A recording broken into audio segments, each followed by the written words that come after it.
वाले आखिरी पैगंबर हज़रत मोहम्मद सल्लल्लाहु अलैहि वसल्लम के पास जिब्राईल अमीन अलैहिस्सलाम आए तो बताया कि 7 दर्जे दोज़ख के, आग को पूजने वाले, शिरक करने वाले, सारी चीज़ों को आखिर में पहले दर्जे का बताया।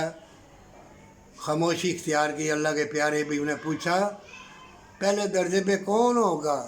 फरमाया आपकी उम्मत जो गुनाहगार खताकार होंगे। 3 दिन अल्लाह के प्यारे हबीब हुजर से बाहर नहीं निकले, साइदा रेजी रोते रहे, सब आए। आखिर में हज़रत फ़ातिमा तो ज़ारा रज़ी अल्लाह तआला अन्हा आई, दरवाज़ा खोला तो फिर जवाब भी दिया सलाम दुआ का। बोले भी हम उनकी उम्मत हैं जो दर्द दिल रखते थे, जिनके दिल में रहम था। मोमिनों, नेकी किसी किसी के हिस्से में आती है, ये आग का अंगारा है। एक इंसान ने रात के अंधेरे में रुपया दिया तो वो बदकार को दे दिया।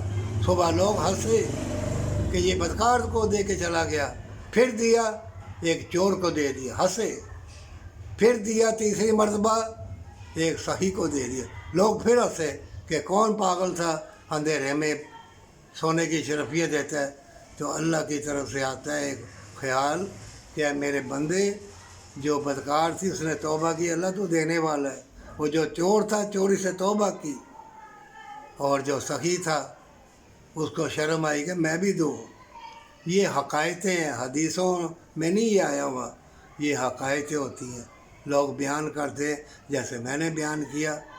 जो पहला वाक़या है वो हदीसों में लिखा हुआ है। मोमिनों, ये जो दीन है ये सरकटों का दीन है। अल्लाह कुर्बानी मांगता है। जान लो फ़लस्तीन में, कश्मीर में जंग इतनी फैलेगी कि मक्कार, बदकार, अय्यार, दुनिया के फ़िरौन, दुनिया के तलबगार, महलों से, सोने चांदी की गाड़ियों से प्यार करने वाले वो उधर जाएंगे और अल्लाह वाले सजदा रेज़ होके तौबा करेंगे। हमेशा की जन्नत और माँ बाप से मोहब्बत।